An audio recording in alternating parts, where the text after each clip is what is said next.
আপনারা কেমন আছেন? আশা করি ভালো আছেন। আজকে আমার রেসিপি পনিরের রেসিপি।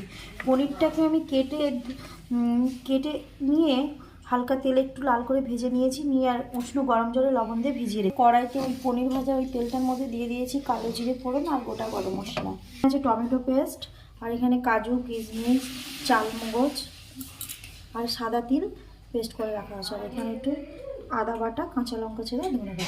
এই পর্যায়ে দিয়ে দেবো টমেটো পেস্ট, দিয়ে দিয়েছি টমেটোটা একটু হালকা ভেজে নিয়ে দিয়ে দেবো আদা বাটা আর কাজু কিশমিশ পেস্ট, দিয়ে দিয়েছি কাজু কিশমিশ বাটা আর লঙ্কা কাঁচা লঙ্কা ছেড়া আর আদা বাটা দিয়ে একটু হালকা কষিয়ে নিচ্ছি।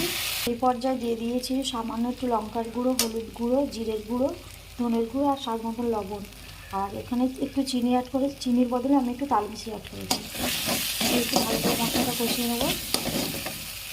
মশলাটা কষানো হয়ে গেছে, এবার দিয়ে দেবো একটু টক দই, দিয়ে দিয়েছি টক দই। এবার দিয়ে দেবো পনিরগুলো, দিয়ে দিয়েছি পনিরগুলো।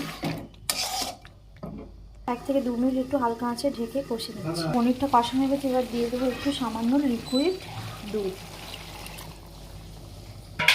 দিয়ে আরও 2 থেকে 3 মিনিট হালকা আঁচে ঢেকে রান্না করে নেব। এই পর্যায়ে দিয়ে দিচ্ছি একটু কুচনো ধনেপাতা,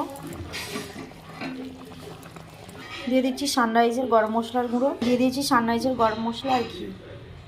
টাটা বন্ধুরা, দেখা হচ্ছে পরের কোনো ভিডিওতে।